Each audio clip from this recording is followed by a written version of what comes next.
This is Reality Dispatch, written by Jim Mins.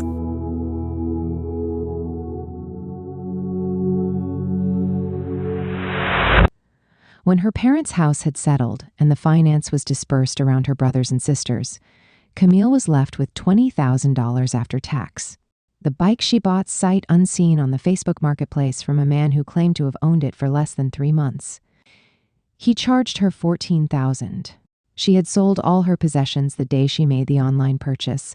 All that was left was her favorite coat, jacket, sneakers, 2 pairs of jeans, 3 pairs of underpants, and 2 pairs of socks. No food, no books, a dying mobile phone that wouldn't charge properly, and a picture in her wallet of her mother kissing her father.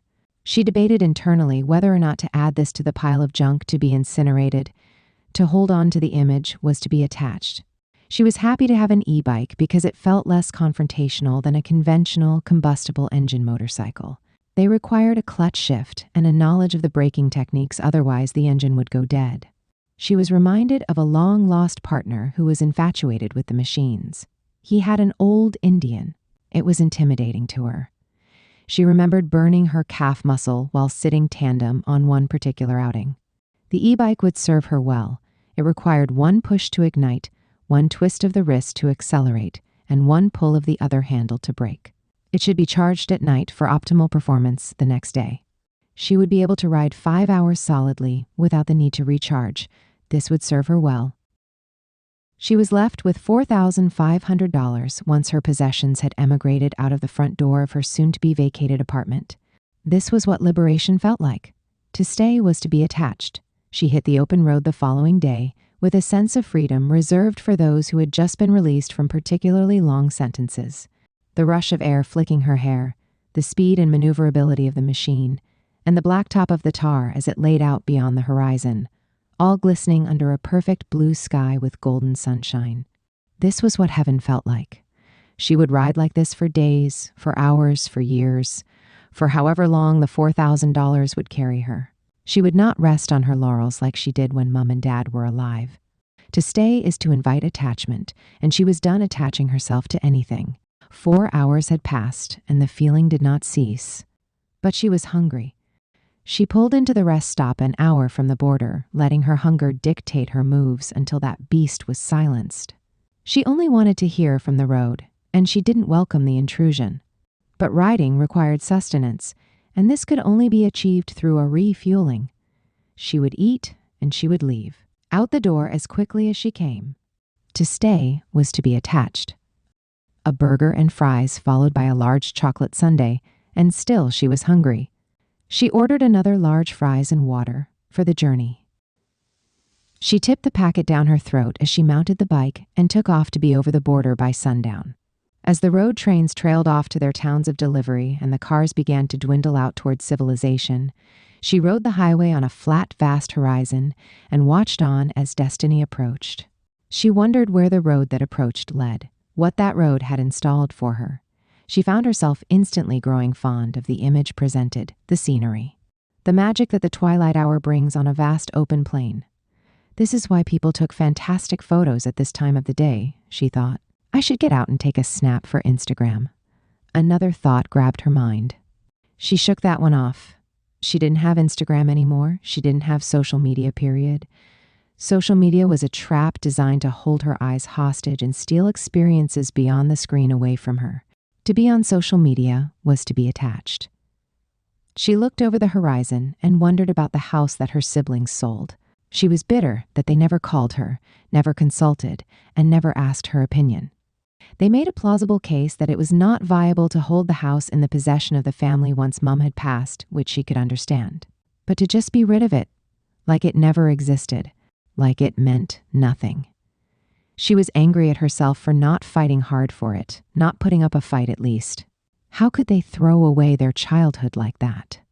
The 4 walls were where everyone laughed together, and subsequently, where everyone cried together. The house where their parents breathed their last.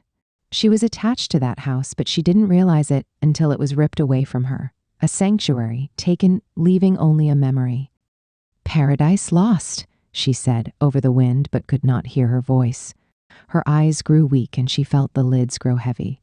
She had ridden for over 8 hours. This was unsustainable for an indefinite period, and this was only day one. She needed to rest for the night and sleep. She needed uninterrupted sleep. Perhaps she would get a motel room for 2 days, one for the sleep and the other night for the sleep-in. She found a vacant roadside establishment with an attached diner that ticked the exact box that she'd need. She checked in using the cash that filled her wallet. Her saving grace for this period of her sabbatical. The room was quaint, old but comfortable. With only 3 passing trucks to keep her company, she lay on her back and drifted to sleep. She was awakened by the ringing landline situated next to the bed. "Hello?" "Hello, dear. Look, I'm sorry to disturb you. My son runs the diner next door and he's just about to turn the grill off for the night. We wondered if you'd be eating in at all?" Camille took a moment to gather her thoughts and surroundings. She wasn't hungry, but she knew her body well enough that she would be the following day, and she didn't plan on leaving slumber. It would serve her well to sleep on a full load. "Thank you, I'll be down there in a minute. Closes in 15, so you know," the reception lady said in a passive-aggressive tone as she ended the call. Camille walked into the empty diner to see the aforementioned son spot her and head over to the kitchen grills. The reception lady doubled as the diner waitress and handed her a menu. "Take a seat wherever you're comfortable, honey," she said. Camille handed the menu back. "I know what I'm having, a cheeseburger and fries," she said, wanting to retain the sensation she received at lunch. Familiarity was what she was seeking, a childlike familiarity. The son brought the meal over a little over 12 minutes later. He placed the plate down in front of her with a smile. "Thank you," Camille said. "You're welcome. Would you like something to drink?" "A Coke," she said instinctively. He walked back over a half-minute later with a can in one hand and a glass of ice in the other. By that time, she had already taken 3 bites. The burger patty melted her buds. "I was not expecting this to taste this good," she said. He laughed. "I'm glad. I didn't mean it in a mean way or anything. You're just very good."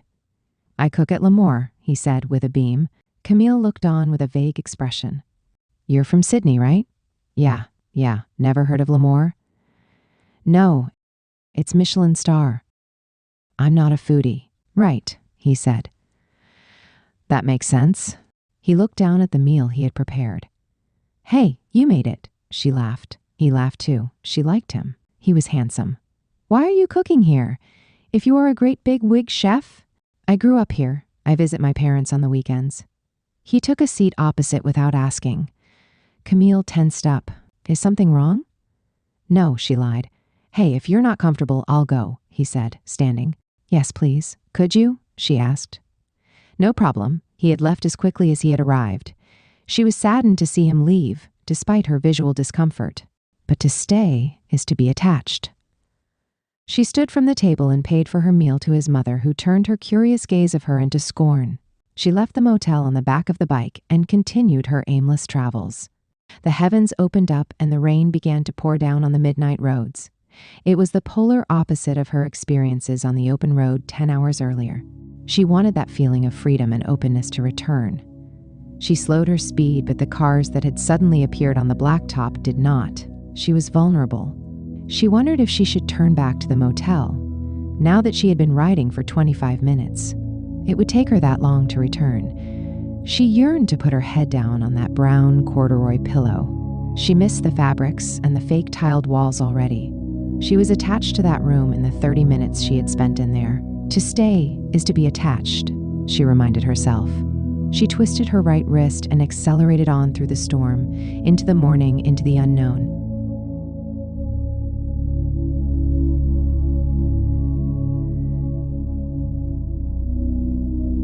For more stories of fact-based fiction, head to jimmins.substack.com.